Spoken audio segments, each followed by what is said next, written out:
Hello जी, अस्सलाम वालेकुम। पाकिस्तान में फार्मर्स की सबसे बड़ी फ़ेल होने की जो बुनियादी वजह है, जो मैंने आइडेंटिफ़ाई की है अब तक, वो ये कि हमारे फार्मर्स ज़्यादातर एक ही फसल के ऊपर इन्हिसार करते हैं या 1 से 2 फसलें लगा लेते हैं ज़्यादा से ज़्यादा। इसके अंदर बहुत सारे प्रॉब्लम्स होते हैं। अब फ़ॉर एग्ज़ाम्पल अगर आपने एक फ़सल लगाई और उस फ़सल को उस सीज़न में रेट नहीं मिला या उस सीज़न में कोई वेदर का मसला आ गया, जिसकी वजह से वो फ़सल ख़राब हो गई, तो फार्मर का पूरा जो सीज़न है, वो फ़ारिग हो जाता है। लेकिन मेरे पास इस वक्त तकरीबन 5 से 7 फसलें इस सीज़न में थीं। कुछ चल रही हैं, कुछ ख़त्म हो चुकी हैं, कुछ आने वाली हैं और कुछ की प्लानिंग चल रही है। सो टोटल तकरीबन 5 से 7 फसलें मेरे पास इस वक्त फार्म के ऊपर मौजूद हैं और वो सारी फसलें मैं आपको इस वीडियो में वन बाय वन करके दिखाऊंगा। किस टाइम पर लगाई गई, क्या प्रॉफिटेबिलिटी आ रही है, क्या प्रॉफिटेबिलिटी एक्सपेक्टेड है, क्या सीन्स हैं, वो सारी इस वीडियो में हम डिस्कस करेंगे। सो अगर आप मेरी इस जर्नी को फॉलो करना चाहते हैं तो मेरे चैनल को सब्सक्राइब करें और इस वीडियो को एंड तक देखें ताकि आपको डिटेल में पता लग सके कि मैंने क्या-क्या फसलें लगाई हैं, क्या-क्या उनके सीन्स हैं, क्या-क्या प्रॉफिटेबिलिटीज़ आई हैं, क्या-क्या एक्सपेंडिचर्स हैं उनके ऊपर। सो डिटेल में हम सारी चीज़ें डिस्कस करेंगे वन बाय वन।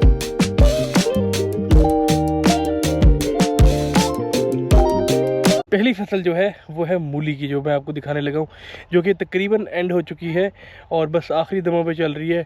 और कभी हमारा दिल करता है तो हम निकाल लेते हैं, क्योंकि आजकल मूली का रेट जो है वो बहुत कम है। शुरू में हमें मूली का बहुत अच्छा रेट मिला था और हमने इससे काफ़ी अच्छे पैसे कमाए थे, लेकिन आजकल मूली का रेट बहुत कम है और निकालने में भी कोई ख़ास फ़ायदा हो नहीं रहा।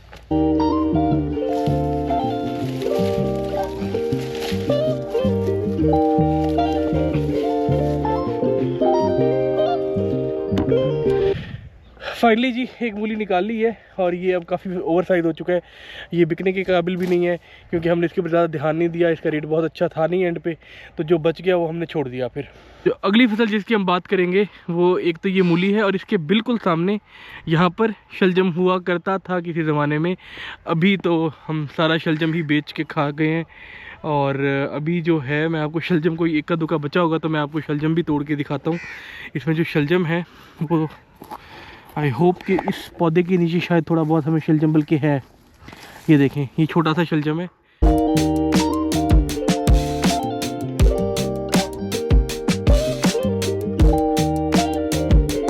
तो ये जी मेरे सामने जिस वक्त आप देख रहे हैं खूबसूरत सी फसल, ये है बैंगन की और आज इसकी पिकिंग भी हो रही है, लेकिन अभी भी इसके ऊपर कोई छोटे छोटे बैंगन लगे हुए होंगे जो मैं आपको दिखाता हूँ। एक ये सामने लगा हुआ है, एक ये लगा हुआ है सामने। 5-6 दिनों में ये दोनों बैंगन जो है वो तैयार होंगे पिकिंग के लिए। इस फसल के बारे में कुछ बहुत ही इंटरेस्टिंग किस्म के फैक्ट्स हैं जो मैं आपको बताता हूँ। ये फसल बैंगन की अगर आपने एक बार लगाई है तो इसमें कैपेसिटी है कि ये 2 से 3 साल तक आपको पिकिंग दे सकती है और चल भी सकती है, अगर आप इसको स्प्रे टाइम पे कर सकें और आप इसको कोहरे से यानी कि सर्दी से अगर बचा सकें तो आपकी ये फसल 2 से 3 साल इजीली चल सकती है, अगर आपको ये मैनेज करनी आती है। ये फसल अब जब ये फसल मैंने लगाई थी तो शुरू में मुझे 200-250 रुपये बैंगन का रेट मिल रहा था। उसके बाद जैसे जैसे सर्दी आती गई बैंगन की डिमांड कम होती गई। अभी आज भी ये तकरीबन 50-60 रुपये का शॉपर हम बेच रहे हैं 5 किलो का। लेकिन जब आने वाले दिनों में गर्मियाँ आएंगी तो ये हमारी उम्मीद है कि रेट काफ़ी बेहतर हो जाएंगे हमारे लिए।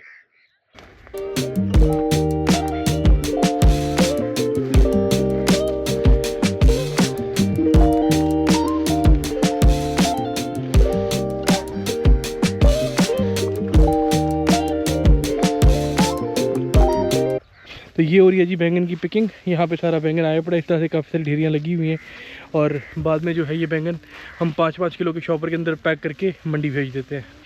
अगली फसल जिसकी हम बात करेंगे वो इस शॉपर के अंदर है, इस पर्दे के अंदर है। तो चलते हैं इस टनल के अंदर और दिखाता हूँ कि यहाँ पर एग्जैक्टली क्या लगा हुआ है।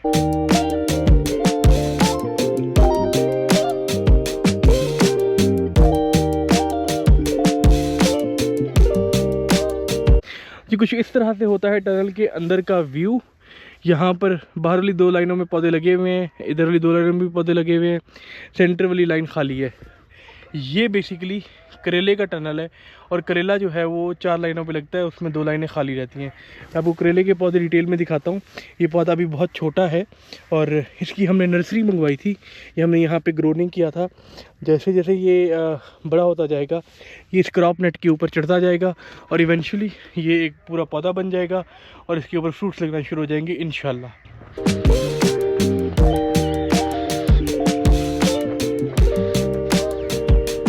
अगली फसल जो मैं आपको दिखाने जा रहा हूँ वो है टिंडी की फसल, स्क्वाश जिसको इंग्लिश में कहते हैं। टिंडी की फसल भी आखिरी दमों पे ही है, कोई बहुत अच्छे इसके भी रेट्स नहीं है और ये पौधों की कंडीशन भी बहुत अच्छी नहीं है, हमें कोई बहुत ज़्यादा प्रोडक्शन भी नहीं मिल रही और बहुत ज़्यादा अच्छा रेट भी नहीं है। तो इस फसल को ज़्यादा चलाने का, इसके ऊपर ज़्यादा खर्चा करने का लंबा चौड़ा कोई फ़ायदा नहीं है। जो आप वाइट चादरें देख रहे हैं साइडों पे, इसको टिश्यू बोला जाता है, ठीक है। ये टिश्यू होता है असल में, और ये हम इसके ऊपर जब इसको काश्त करते हैं हम गर्मियों में, तो उसको हम टिश्यू से कवर करते हैं।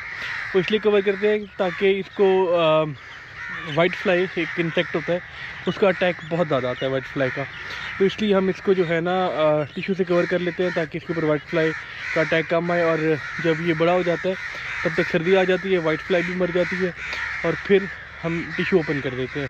ये जो खाली ज़मीन आपको नज़र आ रही है, यहाँ पर हमने लगाई है गंदम, और गंदम का बीज ऑलरेडी हमने लगा दिया है यहाँ पे। जब जर्मिनेट होगा तो पता चल जाएगा, 3-4 दिन लगेंगे इसको जर्मिनेट होने में, शायद अभी भी कुछ ना कुछ हुआ पड़ा होगा। तो ये जो गंदम है ये हमने अपने घर के खाने के लिए लगाई है, अपने खाने के लिए, हम इसको बेचेंगे नहीं। जो अगली फसल मैं आपको दिखाने जा रहा हूँ वो बहुत ही इंटरेस्टिंग फसल है और मेरी क्या बहुत सारे लोगों की one of the most favourite फसल है, और मेरे फार्म पे वो हर बार होती है और हमेशा होती है।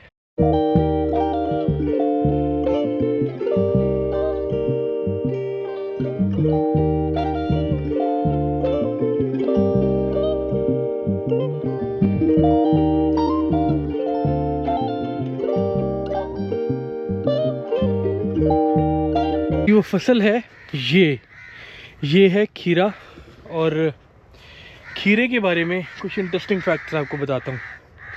खीरा एक ऐसी फसल है जो सबसे पहले प्रोडक्शन पे आती है, मतलब अगर मौसम ठीक हो, आपने खीरा लगाया और उसके 40 डेज़ के अंदर अंदर ये प्रोडक्शन पे आ जाएगा। और ये प्रोडक्शन जब ये देगा तो ये बहुत ज़्यादा प्रोडक्शन देगा, मतलब कि 2-3 महीने के अंदर अंदर ये 40 टन तक प्रोडक्शन देकर जाता है आमतौर पे। डिपेंड करता है कि किस तरह का मौसम है, क्या सीन है, लेकिन इसमें कैपेसिटी 40 टन से ज़्यादा भी प्रोडक्शन देने की होती है, बट आमतौर पे 40 टन तक यानी कि 1000 मन तक ये प्रोडक्शन देता है। ओवरऑल जी ये फसल बहुत मज़ेदार पड़ी है इस वक्त, और अभी ताज़ा फसल है, अभी ये प्रोडक्शन पे आई है। इसकी पहली या दूसरी चुनाई आज है, मेरे ख्याल से कल होगी। आई मीन अच्छा, जो हम शॉपर ऊपर डालते हैं ना, इस शॉपर को ऊपर डालने का मकसद ये होता है, बेसिकली पॉलीथीन शीट होती है, इसको ऊपर डालने का मकसद ये होता है कि दिन में जो गर्मी है वो ग्रीन हाउस इफेक्ट की वजह से हम हीट अंदर ट्रैप कर लेते हैं, और फिर जब रात को हम शॉपर से कवर कर देते हैं इसको साइड अच्छे से, तो ओवरनाइट जो है वो टेम्परेचर कुछ हद तक मेंटेन रहता है। यानी कि जब बाहर का टेम्परेचर 7, 8, 9, 10 डिग्री सेल्सियस होता है रात को, तो अंदर का टेम्परेचर 14, 15, 16 के आसपास होता है। और खीरे के लिए आइडियल टेम्परेचर जो रात का है वो 18 से 19 डिग्री सेल्सियस होता है, और दिन में उसको 25 से 28 डिग्री सेल्सियस के आसपास जो है टेम्परेचर चाहिए ऑप्टिमली परफॉर्म करने के लिए। अच्छा, अब हम ना ज़रा डिटेल में बात कर लेते हैं प्रॉफिट एंड लॉस की, कि हमें किस फसल में प्रॉफिट हुआ, किस फसल में हमें लॉस हुआ। सबसे पहले मूली में हमें अच्छा प्रॉफिट हुआ। 2 एकड़ मूली थी, उसमें हमें इजीली मेरे ख्याल 4-4.5 लाख रुपये 2 एकड़ का हमें बच गया होगा। उसके बाद शलजम था, शलजम ने आई थिंक कोई 1.5-2 लाख ही किया होगा 2 एकड़ों ने। शलजम के भी 2 एकड़ थे हमारे पास, तो वो शायद हार्डली 1.5-2 लाख तक गया होगा। प्रॉफिटेबल वो भी रहा, लेकिन बहुत ज़्यादा प्रॉफिटेबल और अच्छा प्रॉफिटेबल नहीं रहा वो। उसके बाद जी टिंडी ने भी हमें लॉस ही दिया है, कोई ख़ास प्रॉफिट नहीं दिया। टिंडी का खर्चा अच्छा खासा होता है, क्योंकि उसके ऊपर जो हम टिश्यू डालते हैं वो टिश्यू ही 50-60 हज़ार का होता है, 20-30 हज़ार का उसका बीज होता है, मिला के उसका जो खर्चा है वो 1.5 से 2 लाख के आसपास होता है, और रिकवरी उसने शायद 50-60 हज़ार की होगी। तो इसलिए टिंडी भी प्रॉफिटेबल बिल्कुल नहीं रही, बल्कि वो उसने तो लॉस दे दिया उल्टा। जो खीरा है वो प्रॉफिटेबल रहता है मोस्टली, और करेला भी प्रॉफिटेबल रहता है मोस्टली, क्योंकि ये महंगी फसलें हैं, इनके जो रेट्स हैं वो हमेशा इनके रेट्स बेहतर रहते हैं, और अगर बेहतर ना भी हों तो इनकी प्रोडक्शन इतनी ज़्यादा होती है कि वो रेट्स को कवर कर जाती है। इसके अलावा गंदम तो हमने अपने घर के लिए लगाई हुई है। करेला जो है, जो आपको दिखाया है करेला, वो भी अभी छोटा है, तो वो भी जब बड़ा होगा प्रोडक्शन देगा तो लेट्स सी उस वक्त क्या वो प्रॉफिट एंड लॉस उसका बनता है। खीरा अभी शुरू हुआ है, मार्केट में रेट अभी बहुत अच्छा है। थोड़ा सा मार्केट में रेट डाउन इस वजह से है कि ये जो ट्रांसपोर्टर की हड़ताल चल रही है, अदरवाइज़ मार्केट में रेट हड़ताल से पहले बहुत अच्छा था। मंडियां भी बहुत अच्छी चल रही हैं, लेकिन मसला सिर्फ ये है कि माल अपने फील्ड से मंडी तक कैसे पहुंचाना है, वो एक चैलेंज है। तो खैर आज का तो हमारा काम बन रहा है। आज हमने एक गाड़ी मंगवा ली है जो हमारा माल फैसलाबाद लेकर जा रही है मंडी में खीरे का। ये 2 एकड़ की चुराई थी और तकरीबन 700-750 शॉपर जो हैं वो 2 एकड़ में से निकल आए हैं। मतलब 350 शॉपर 1 एकड़ का और 5 किलो का शॉपर है। तो आप अंदाज़ा लगा सकते हैं कि क्या प्रोडक्शन आई होगी। आज जो बेसिकली चुनाई थी वो इन वाले एकड़ों की थी, इसकी और इसकी। और ये जो है ये 700 शॉपर आई है। इनकी जहाँ चल के कंडीशन देख लेते हैं कि क्या कंडीशन है। हाँ जी, ये भी काफ़ी अच्छा खड़ा हुआ है, काफ़ी बेहतर है, बल्कि काफ़ी अच्छा खड़ा हुआ है। इसमें आगे की फ्रूटिंग भी ठीक है और अभी की जो फ्रूटिंग है वो भी हमने करवा ली है। जो भी इसकी चुनाई थी वो हमने करा ली है। ये देखें यहाँ पे ये जो छोटे छोटे लगे हुए हैं, ये अगले 2-3 दिनों में ये खीरे तैयार होंगे। ठीक है, ये भी तैयार हो सकता है, ये भी तैयार हो सकता है 4-5 दिनों में। तो सर्दियों में जो खीरा है वो हर 5 से 6 दिन बाद चुनाई देता है, डिपेंडिंग अपॉन कि कितनी ठंड पड़ रही है। जितनी ज़्यादा गर्मी पड़ेगी खीरा उतनी जल्दी तैयार होगा, जितनी सर्दी पड़ेगी खीरा उतना लेट तैयार होगा। तो मेरी आते आते गाड़ी तो जा चुकी है, यहाँ पर लोडिंग हो रही थी और कुछ खीरा वो बचा के चली गई है। और ये है वो खीरा, कोई 600 शॉपर लेके गए हैं और बाकी के जो हैं कुछ 100 शॉपर वो यहाँ पे छोड़ के गए हैं, क्योंकि एक शाहदौर के अंदर 600 शॉपर से ज़्यादा जो है वो माल नहीं आता।